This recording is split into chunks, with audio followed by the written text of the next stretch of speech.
Magandang araw, bagong Pilipinas at welcome po sa ating makabulang episode ng Straight from Team PNP Facebook Live kung saan po inilalapit namin sa inyo ang kwento ng katapangan, malasakit at tunay na serbisyo ng ating kapulisan. Ako po ang inyong tagapag-ugnay mula po sa Police Community Affairs and Development Group, Police Captain Nomer Makaraig. At ito po ang programang Straight from Team PNP Facebook Live dito po sa Police News Network.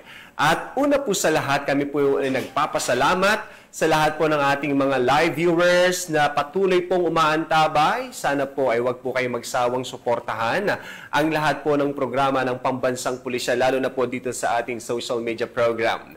Sa ngalan po ng pamunuan ng Philippine National Police sa pamumuno ng ating Chief of PNP, Police General Nicolas Torre III, at sa liderato po ng ating Pangulong Ferdinand Bongbong Marcos Jr., sa Direktor ng Police Community Relations, Police Major General Roderick Augustus Alba, at sa Direktor ng Police Community Affairs and Development Group, ayan, Police Brigadier General Marvin Josaro. Muli po magandang araw sa inyong lahat.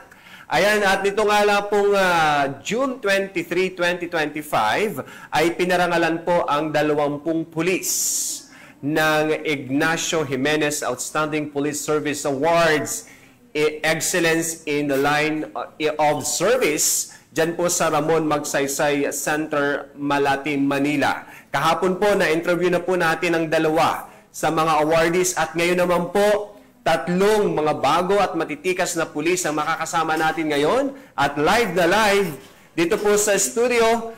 Makakasama po natin ang isa sa ating mga panauhin at dalawa naman po ay naka-join via Zoom. Ayan, pinakikilala ko po ang ating panauhin dito sa studio, si Police Major Paulo Benedicto Acosta III. Isa po siyang Medical Legal Officer mula sa Northern Police District Forensic Unit ng Forensic Group. Ayan, Sir Paulo, good morning. Good morning. Bati muna tayo sa ating mga viewers. Una sa lahat, good morning sa aking classmate at kapwa ko nagawaran ng parehong award. Thank you. Jimenez Award. At sa ating mga taga-subaybay, mga taga-panood, magandang umaga sa inyong lahat. Ayan, mate, baka gusto mong batiin din yung mga kasamahan mo sa Forensic Group, particular na dyan sa NPD. Good morning sa aking mga kasamahan at salamat sa inyong suporta at tiwala sa pag-endorso ng ating application para makita ang ating mga pinaghirapan bilang kinatawan ng Northern Police District Forensic Unit at syempre sa ating Director, si Police Brigadier General Benjamin Sembrano, na siyang aming tatay ng aming unit na napaka-supportive sa lahat ng kanyang mga tao. Okay, maraming salamat Sir Paulo. At welcome din natin ang ating dalawang panauhin na naka-join via Zoom. Una ko pong ipakikilala ang Provincial Chief ng Catanduanes Provincial Field Unit ng Criminal Investigation and Detection Group or CIDG. Wala pong iba kundi si Police Major Jordan Gutay. Sir Jordan, good morning po at bati muna tayo sa ating mga viewers. Maraming salamat sa mga nanonood at nag-aanalay sa programang ito. Magandang araw po. Sa mga nanonood ng mga unod ng Director, si ADD, Police Brigadier General Mayor J. Macapas, ang aming Director, si ADD ulit, ang aming Regional Unit Commander, ito sa 5, si Police Brigadier Colonel Belmont Evalos. Ako po si Police Major Benedictay. Muli po, magandang araw. Good morning, sir. Sa lahat po ng mga kasamahan mo dyan, sir, sa Catanduanes Provincial Field Unit po, good morning po sa inyong lahat. And syempre, isa rin po sa ating panauhin, at ito, classmate din natin ito, Sir Acosta, ito. Ang chief naman po ng non-academic ng National Police Training Institute. Wala pong iba kundi si Police Captain Adolfo Andrada. Sir Adolfo, good morning po. Bati muna tayo. Okay, mapagpalang umaga, classmate Nomer, at sa lahat ng taga-pakinig, taga-panood sa project ng natin, winners ng Junior Chamber International. Mapagpalang umaga rin sa aming direktor na si Police Brigadier General West Raimundo Ubingke, na siya yung pinakatatay namin ng NPTI mula Luzon, Visayas at Mindanao. sa kanyang humble leadership at sa pamumuno ng Police Regional Training Center 1 na si Police Lieutenant Colonel Joel Soliba at sa lahat ng aking kasamahan dito. Mapagpalang umaga sa bawat isa sa atin. Okay, maraming salamat sa iyo, Sir Andrada. Ayan, simulan na po natin ang talakayan dahil ako po, una sa lahat, it's my big honor and privilege na makasama po ang tatlong pinakamahuhusay na pulis ng ating pambansang pulisya. At isang doktor, talagang dalawang mahuhusay at awardee din natin. Ayan, isang operatiba, investigador, at siyempre, ngayon naman ay training instructor na din ang ating isa sa mga panauhin. Para po sa kabatiran ng ating mga live viewers, ito pong mga kasama natin ngayon, sila po ay tatlo sa mga awardees ng ating Ignacio B. Jimenez Awards 2025 Excellence in the Lines of Service na iginawad po ng JCI, ng ating Ignacio Jimenez at ng Ramon Magsaysay Foundation Awards. So, para po ma-share sa ating mga viewers, interviewin na po natin itong ating mga outstanding police awardees. Unahin ko na yung aking kasama dito sa studio kay Sir Acosta. Sir Acosta, maaari mo bang i-share yung mga naging activity mo ng inyong station o ng inyong field unit prior dito sa awarding po natin? Primarily, being the recipient of this prestigious award, the Ignacio Jimenez, I represent the totality of the medical legal corps of the Philippine National Police ranks. So this is a collective effort in terms of informing yung public natin na meron ding technical group ang ating PNP na hindi lamang para sa seguridad kundi sa pangkalusugan din at sa mga taong naghahanap ng hustisya sa larangan ng siyensya. Yan po ang ating nire-represent. Ayun. At bilang Chief ng Medical Legal Unit ng Northern Police District Field Unit, ano ba usually yung mandate responsibility mo? Primary responsibility and duties ng Medical Legal Officer ng Philippine National Police is to employ yung aming kaalaman sa larangan ng medisina sa pag-examine para masagot ang mga katanungan na hindi madalas nakikita sa pangkaraniwang investigasyon na kinakailangan ng scientific evidence, specifically yung mga natamong injury, whether buhay or patay, nang sa ganun ay matulungan natin ang mga na biktima na hindi kayang magsalita, whether they are abused, traumatized, or plain and simple death. So basically, as a medical legal officer, we speak for the living and the dead in hopes of finding the evidence absent their voice that they needed during the trial period or investigation period. Wow, talaga napaka-technical nung functions and responsibility mo bilang medical legal officer ng forensic group. At syempre, mate, sir, 'di ba, isa kang doktor. Yes. So bakit sa PNP, bakit pagpupulis, doktor na pulis, bakit? Actually, sa kaalaman ng lahat, maraming institusyon ng mayroong medical legal division. Pero sa personal na level, pinili kong maging kahanay ng ating Philippine National Police sapagkat nung ako hindi pa parte ng ating organisasyon, nakikita natin na sino ba ang unang lapitan, madaling lapitan, madaling mahingan ng tulong ng ating komunidad. Although nandiyan ang kapasidad ko bilang ako'y private practitioner before na makatulong sa nangangailangan, iba pa rin yung mandato na ibinibigay sa'yo bilang magkaroon ng representante ng mga ganitong biktima na kailangan ng ganitong klaseng serbisyo. So dahil dyan sa mission and vision ng ating organisasyon na Philippine National Police ay binili ko personally na maging kahanay nito para maging kasama natin sa paghanap ng tamang hustisya. Ayun, very inspiring and for sure sa mga viewers po natin dyan, lalo na at isang doktor na gusto ring maging bahagi ng PNP. Yan, si Sir ang patunay, no? Na hindi lang ang pulis ay trabaho ng mga criminologists, ano? Ito ay open sa lahat ng courses ang ating pambansang pulisya. Kompleto recados tayo. Meron na tayong doktor, may pulis, may imam, may pari, may IT, may nurse. So dito mo talaga makikita yung iba't ibang propesyon sa hanay ng pambansang pulisya. Sir, bibitinin muna kita, no? At tatawid muna tayo dito sa ating dalawa pang panauhin. Dahil ang next ko pong interviewin, siya po ay dating na-assign sa Integrity, Monitoring and Enforcement Group. Ayan. At ang ating Intelligence Group at marami pang ibang opisina ng PNP. Kaya hindi po nakapagtataka na talaga yung kanyang accolades, yung kanyang awards na na-receive ay hindi po mabilang.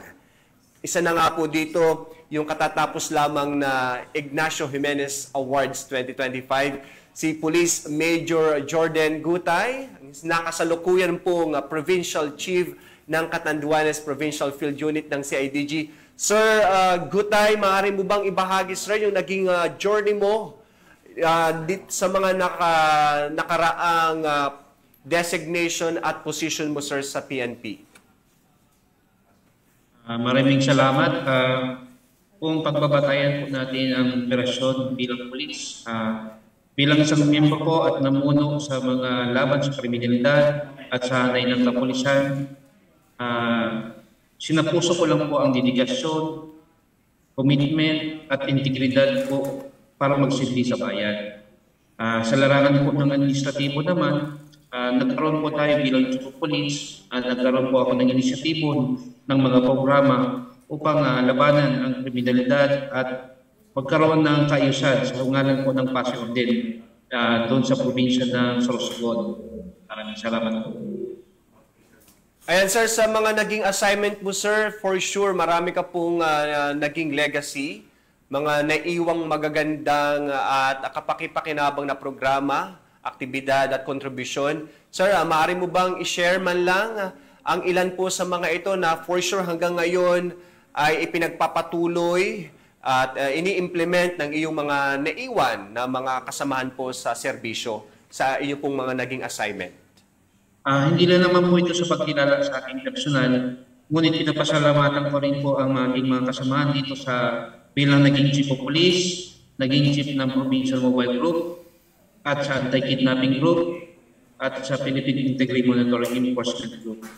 Sa ngalan po ng sa mobile group naman, nagkaroon po tayo ng mga laban sa mga NPA dito sa Sorsogon.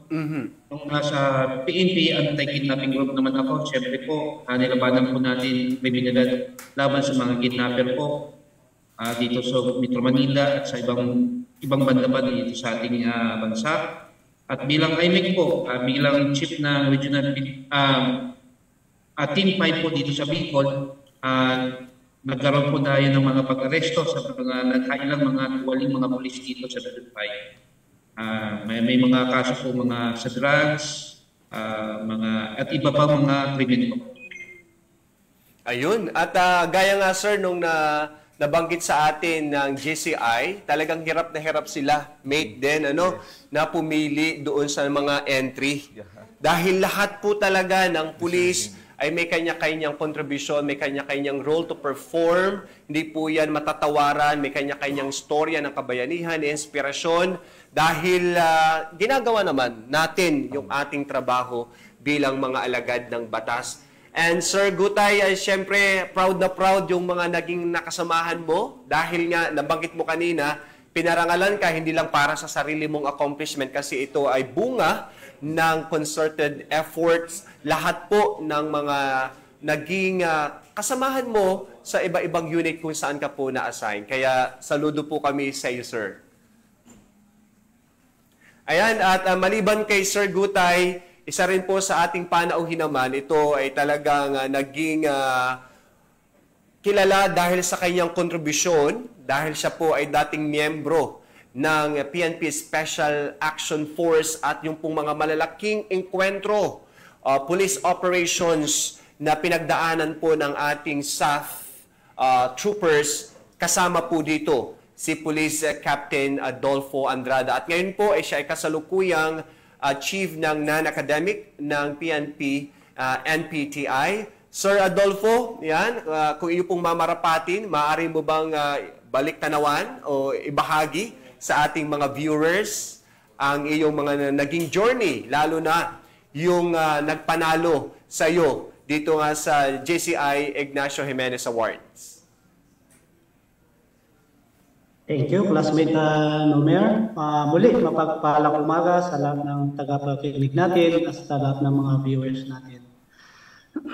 Ang masasabi ko dito kung bakit ako nagtagumpay ay isa dyan ay yung guidance and protection ng ating Panginoon. Then pangalawa, ang angkor ako sa PNP Vision and PNP Vision. So kung meron tayong vision, dapat yun yung pinaka-pan natin, angkor as a police officer. Kaya as a police officer, commission officer, inangkor ko doon yung sarili ko, yung PNP Vision, para ma-accomplish natin yung vision na yan, meron tayong mission. So, parehas kami ni Police Major Sir Gutay na pagmamahal sa trabaho. Para sa akin naman is my passion is a profession. So, joining the PNP sa calling, sinapuso ko yan at ito yung calling ko, paninindigan ko. Kaya pagdating sa trabaho as a police operative, kahit na yung pinamumunuhan kong mga kasamahan ko ay binibigyan ko rin sila ng mga pangaral kung bakit natin ginagawa ang mission na ito. Ginagawa natin dahil ito yung tungkulin natin. Dito tayo tinawag ng Panginoon. So sa Batangas, actually sa operation, dahil ang background ko nga is more on police operation, from Mindanao for almost 6 to 7 years ako doon, then assigned to Batangas. Napapasalamat ako sa aking mentor na si Police Lieutenant Colonel Rex Villarreal. Dahil that time, siya yung Chief Provincial Intelligence Unit at ang designation ko doon ay Counter Intelligence Unit. Sa experience naman doon ay marami. Not to mention na lang ay mga bigating mga drug groups, criminal groups, tapos service of warrant of arrest. So almost lahat ng mga yun ay confidential, but the bottom line is successful operation through the help of my subordinates. Then naging COP rin ako ng Tingloy MPS, wherein yung Tingloy na yun ay yung dating maduming bayan ng Tingloy ay I observe intensified cleanliness in every barangay. Kaya hindi nila ako makakalimutan doon. Dahil when it comes to cleanliness, naging stricto ako. Stricto pero may patutunguhan ang pagiging stricto ko. And one more thing is yung mentoring sa mga natin, elementary and mga grade levels, mga high school, ng mga estudyante na at least in a week nadadalaw ko yung eskwelahan. So in relation to anti-terrorism awareness, para itong mga estudyante na to ay hindi mawawala sa landas, kundi mag-focus sila sa career na pipilihin nila o tatakahin nila sa kanilang buhay. Then, naging chief investigator din ako ng Lipa City, wherein yung isang mahirap na case doon, through the help of our chief of police that time is from PIU, naging siya, Lipa City commander, si Police Lieutenant Colonel Rex Villarreal, na nasolve namin yung isang malaking case doon na sa isang LBC is inside job, wherein technically due to review of CCTV ay nakita namin, na-identify namin, na-file namin yung case sa court or pieces of evidence at yun nga, yung tao ay naikulong. So kung bakit ako nag-succeed, isa dyan ay yung connection natin sa Panginoon, pangalawa dyan ay yung leadership natin, pangatlo ay yung good working relationship with my subordinates or sa aking mga kasamahan. Yun So, po. okay, maraming salamat Sir Andrada, for sharing with us your journey, your inspiring stories po dyan. And ito, Sir Andrada, meron po akong kakilala dyan sa Lipa at sa Tingloy dahil ako ay taga Batangas. Ano? Ito, sasabihin ko dito sa ating programa, may nakausap po ako at yung mga nabanggit mo kanina, Sir Andrada, totoo po yun.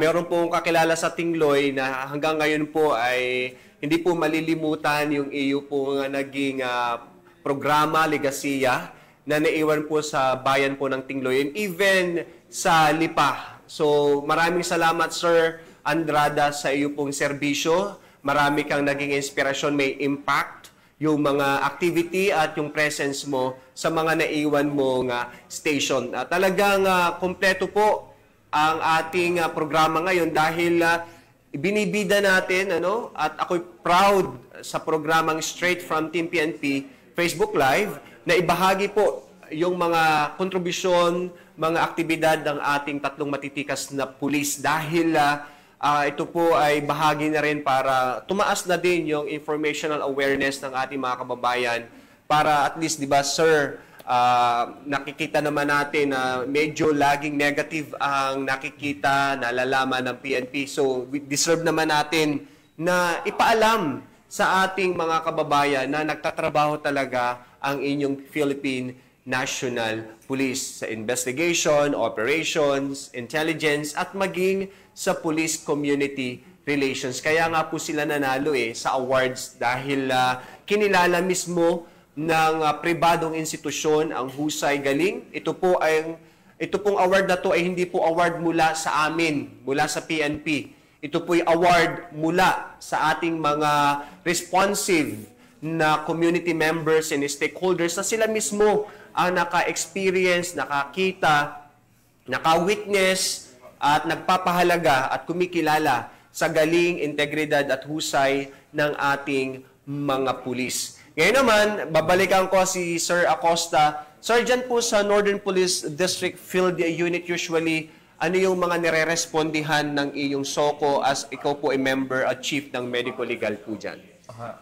Karamihan pa din, bilang miyembro ng Forensic Unit ng Northern Police District, ang aming tanyag na SOCO pa rin ang primary responder. Bali, sa kaalaman ng lahat, ang forensic group ay binubuo ng iba't ibang section na may kanya-kanyang technical assistance na inaalay sa larangan ng investigasyon. Karamihan pa rin ng kaso sa atin, unfortunately, ay related pa rin sa krimen, katulad ng mga nabarel, nasaksak, biktima ng karahasan, at kabilang na rin dyan ang mga nabiktima sa aspeto ng sexuality o pang-abuso sa kanilang pagkatao, kinalaman sa sexualidad. So ang role namin dito ay bale may mga ibang kaso kasi dyan na hindi agarang na-appreciate sa pangunang investigasyon na mayroong pang-abuso na nagagawa, katulad ng mga nababase lamang sa reklamo na hindi makapagkuha ng sapat na testimonya ng ibang tao magpatibay nito. Diyan pumapasok ang role namin or yung vital role ng forensic group kung saan ang aming kakayanan para makatulong at makapagbigay ng hustisya ay ginagamitan ng kaalaman namin sa siyensya, hindi lamang sa direktang nakikita, kundi sa epekto mismo ng krimen sa pagkatao at sa kapaligiran. Yan ang role ng ating prestigious SOCO. Ayan, and mate, actually na-invite na rin namin ang forensic group sa mga programa po namin at naibidan na rin po ninyo yung inyong accomplishment at syempre yung state-of-the-art facilities and equipment na meron kayo ngayon na malaking tulong para sa scientific investigation and examination na isinasagawa po ng ating mga matitikas na forensic group of personnel. Nalaman ko din na mayroon kayong malaking building dyan sa Bikutan na malapit na rin mag-operationalize. Yes. Right now, tina-target ng forensic group sa gabay ng ating butihing director, si Police Brigadier General Sembrano, na magkaroon ng mega lab na tinatawag. Sa kasalukuyan kasi, ang sinasabi nating institusyon na na may sapat na kakayanang equipment ay nandito sa National Headquarters. Ngunit sa ngayon, gawa na rin ng ating unique na geographic difficulties or challenges bilang archipelago ng Pilipinas, minabuti ng aming unit na forensic group na ikalat at ipamahagi sa iba't ibang geographical locations na statistical, katulad ng nasa Davao, representing Mindanao, sa Cebu, to represent the islands of Visayas, at ngayon naman, kasama ng ating National Headquarters Forensic Group ay ginagawa na ang ating Mega Lab for National Capital Region to cover and augment sa scientific examinations covering the island of Luzon. Ayun. So hindi lang po dito sa Campo Crame, ano po yung capability and capacity ng ating forensic group, even sa mga nabanggit mo, sir, ay kayang-kaya na rin nilang gawin kung ano yung ginagawa dito sa headquarters para hindi na yung mga kababayan natin pupunta dito kasi magastos din, malayo. So inilapit na ng forensic group ang serbisyo sa ating mga bakuran, sa ating mga komunidad. Kaya mate, invite na lang natin kung meron silang gustong ihingi ng tulong, contact numbers, saan sila pwedeng pumunta sa ating mga viewers. Actually, i-quote ko yung kagandahang dulot ng ating bagong Chief PNP, no, si Police General Torre, na kinagagalak namin ay isa na lang ang uri ng numerong kailangan nilang tandaan, which is 911. Ayun. So, lahat po kami ay nagpapatunay na interconnected na po ang ating 911. Na primarily dito sa ating national headquarters, pero na katulad ng sa aming distrito, Northern Police District, sinubukan namin ay pag ikaw tumawag sa inyong area ay may nag-aabang na doon na representante ng Philippine National Police na umalalay sa anumang tulong na pangkomunidad na kailangan ninyo, hindi lamang sa krimen, kundi sa kahit anong issues and concerns na may kinalaman sa peacekeeping ng ating komunidad. Ayun. So 911, i-dial po natin ang 911 at napag-alaman natin at ito po'y totoo kahit walang load. Yes. Pwede pong i-dial. Pero syempre, wag niyo pong subukan kung wala naman tayong hihinging tulong. Kasi kawawa naman yung mga supposed to be natatawag ay merong binibigyang responde yung ating pulis o ini-entertain na hindi naman pala totoong tawag. Marami na pong patunay and even sa mga interview ng ating Chief PNP on the spot na talagang may tumatawag na i-connect naman po agad yan. At yan po ang direktiba ng ating Chief PNP. Less than 5 minutes, may darating po na tayong mga pulis. Kaya dial 911.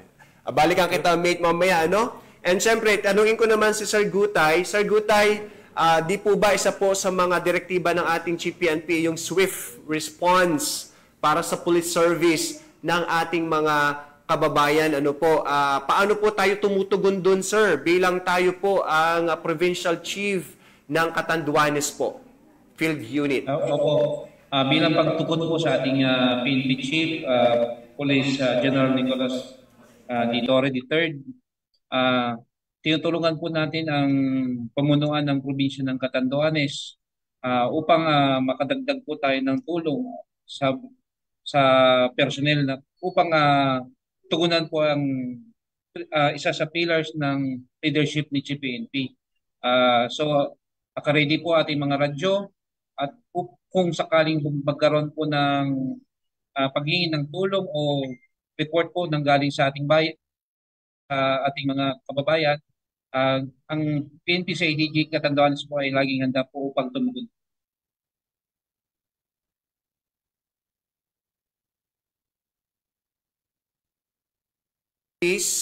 Na patuloy pong gampanan ng ating tungkulin at ganun din po ang ating mensahe sa ating mga kababayan na patuloy namang suportahan ang ating pambansang pulisya. Sir Gutay po. Una po, ano ko lang po sa ating mga kasamang pulis, una po, humingi lang tayo palagi ng gabay sa ating pumaygapan. At isa puso natin palagi at magkaroon ng inspirasyon na magsilbi po sa bayan, na magkaroon po ng ang hanay at maabot ng ang justisya po ng bawat isa, maprotektahan po ang buhay at propriedad ng bawat isa, ating upang po magkaroon ng mitigasyon at tumitipid po sa pagsilbi. At hiningi po rin natin po ang kooperasyon ng bawat isa sa komunidad upang magkaroon po tayo ng ng inspirasyon na magtrabaho pa. So, ang sa ating mga kababayan, nandito po palagi ang pulis, palagi po handang magsipi po para sa inyo. Ayun, maraming salamat sir. Ang gandang mensahe po mula kay Sir Gutay. Kay Sir Andrade naman sir, since kayo po ay nasa National Police Training Institute, paano po natin ini-integrate yung personal mong experience bilang mahusay at dedicated police sa mga training program, courses na ino-offer natin sa ating mga kasamahang pulis, lalo na yung mga bago sa serbisyo?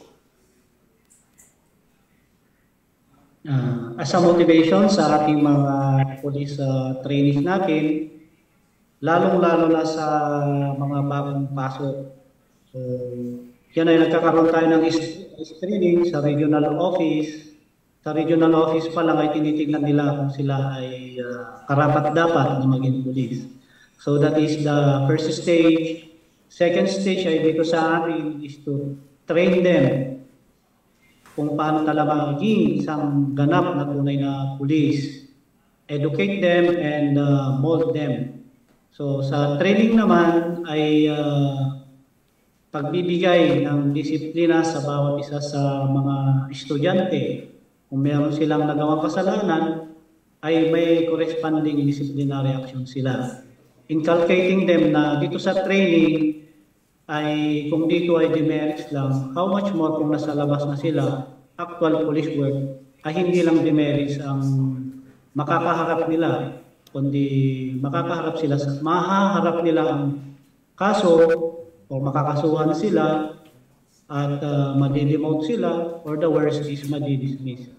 So, sa mga police trainees namin at estudyante na hinahawakan ay klinaklaro namin sa kanila kung ano talaga ang vision ng PNP. Ano ba talaga ang mission ng PNP? By mind, by heart, by actions. Upang sa ganon, pagdating nila sa labas ay maiiwasan nila ang anumang illegal activities. So it is a part of transforming the organization, the PNP, ay napakalaki po ang papel namin as Police Regional Training Center 1. So dito, kung noon, ang estudyante ay minsan graduate sila. After 6 months, graduate ang mga yan. As an observation, ay lang naipon na savings nila or during the training, wala silang naipon. So para sa akin is the culture of frugality. Before, under the leadership of Police Mayor General Oliver Lee, wherein Regional Training Center 1 hanggang sa BAR, in-implement niya yung culture of frugality. So ito, lately lang, umawag kami ng trainees natin, galing sa Region 1 at NCR, at masasabi ko na through documentation, bawat isa sa kanila, after the graduation ay mababa na po yung 100 or 120,000 cash na take home. Dami ang daming naiipon Ayun. Ganun talaga, talagang binantayan ko yun. Dito pa lang sa loob, kailangan nilang ma-practice yung culture of frugality. Pagdating sa labas, consistency na lang, ipagpapatuloy nila para maiwasan nila yung paglulong. Dahil karamihan sa atin, kung mag-conduct tayo ng assessment, karamihan na napapasama sa mga corruption, illegal activities, ay ito ay yung walang takot sa Panginoon at isa doon yung sagad sa loob. Ayun. Usually, kung i-background natin kung bakit nagawa ng isang pulis natin isang bagay na illegal, dahil siya ay financially down. So dito pa lang sa training center, sa pamumuno ni ng aming Director, Police Major General West Raimundo Vinque, ay ipagpapatuloy namin kung ano yung mga binamanyang memorandums para sa ikakabuti ng ating mga police student. At nagpapasalamat din ako sa aming Police Lieutenant Colonel Ruel Soliva, ang aming training director dito, sa kanyang patuloy na pagsubaybay sa amin. At sa akin naman as chief ng academic section, kung itong mga tao ko ay nagme-mentor sa mga estudyante, on my part, I also mentor my subordinates upang sa ganon, hindi rin sila mapapasama sa simpleng corruption. So sa simpleng corruption na kayari dito ay may corresponding disciplinary action. So kailangan ang bawat pulis na dumaan dito, pagkalabas nila, intensified discipline ang nasa kanila. Okay. So maraming salamat, Sir Andrada. Talagang ikaw ay kailangan ng ating NPTI. And for sure, maraming matututunan ang ating mga police trainees at police student na handle mo sa ngayon. At napakahalaga po niyang binabanggit kanina ni Sir Andrada bilang paglabas po natin ng mga training center ay haharap na tayo sa totoong trabaho ng police. Dahil alam naman natin na maraming mga pwedeng ma-encounter na mga obstacle and challenges, and even yung mga andyan lang niya sa tabi-tabi, nasa tao pa rin po yan. Kaya sama-sama holistically yung approach ng ating PNP para sa paghubog ng ating mga kasamahang pulis. Maraming salamat, Sir Andrada, and syempre kay Sir Acosta, Sir.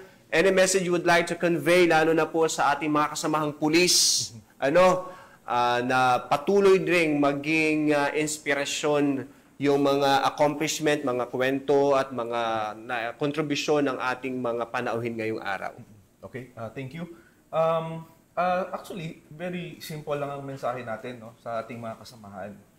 Na pag ginagawa mo ng taus-puso iyong trabaho na hindi naghahangad ng mga parangal, hindi ka mawawala sa tamang landas sa duties and responsibilities mo bilang unang takbuhan ng mga nangangailangan sa ating komunidad. Yan talaga ang primary role ng ating kapulisan.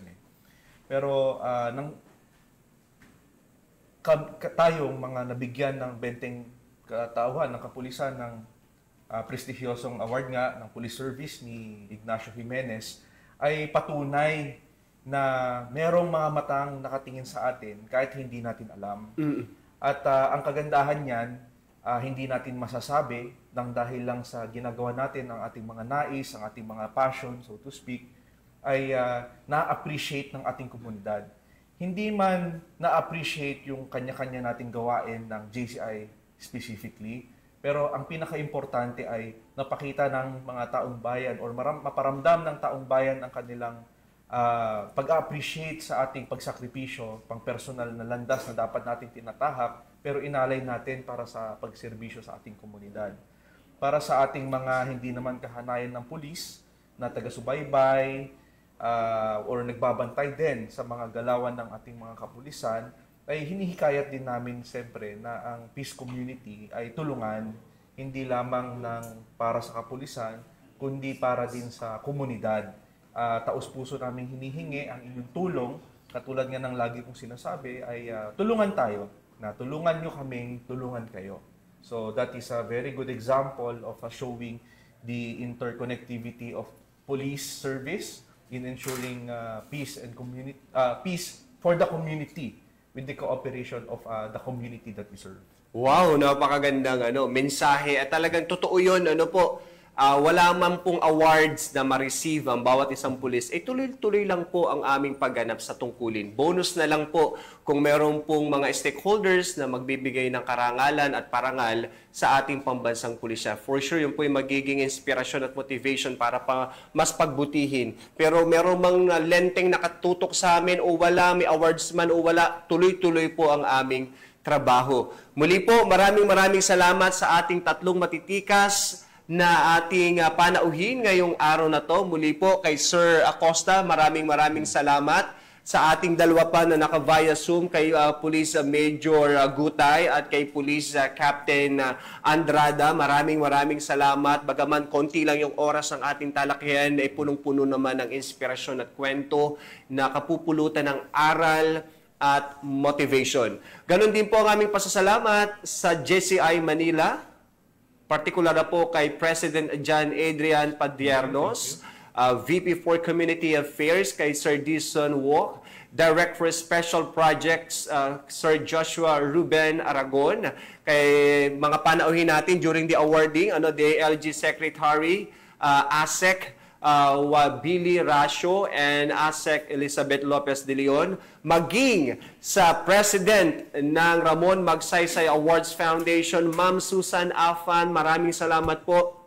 Philippine Coast Guard, sa PNP, kay Sir Marleo, the rest po ng committee na sila po naging abala sa pagpili ng ating mga awardees. Maraming salamat po sa inyong lahat. Ngayon pong July ay sineselebrate po natin ang PCR month. Yan. Starting kahapon, it's a month-long celebration ng PCR month. Iba't ibang programa po ang ginagawa ng PNP. At syempre, bilang bahagi ng mas pinabilis at pinalawak na emergency response system, muli namin ipinapaalala ang panawagan po ng ating mahal na Chief of PNP Police General Nicolas Torre III na huwag nyo na pong hanapin ang mga pulis sa mga presinto sapagkat sila po ay nasa inyo ng mga telepono. Dial 911, darating sila sa loob ng 5 minuto. At ang 911 po ay bukas 24/7. Maaari po kayong tumawag kahit walang load, handang tumugon sa anumang uri ng emergency. Pagbigay alam po din natin sa ating kapamilya, kaibigan, komunidad, ang 911. Okay? Marami pong salamat sa lahat po ng ating mga viewers. Antabayanin po uli ang ating interview sa iba pang mga awardees sa mga susunod na araw. Mula po dito sa tanggapan ng tagapag-ugnay ng Pambansang Pulisya, ako po ang inyong tagapag-ugnay, Police Captain Nomer Macaraig. Dahil dito sa Bagong Pilipinas, ang gusto ng pulis, ligtas ka. Ito po ang programang Straight from Team PNP Facebook Live.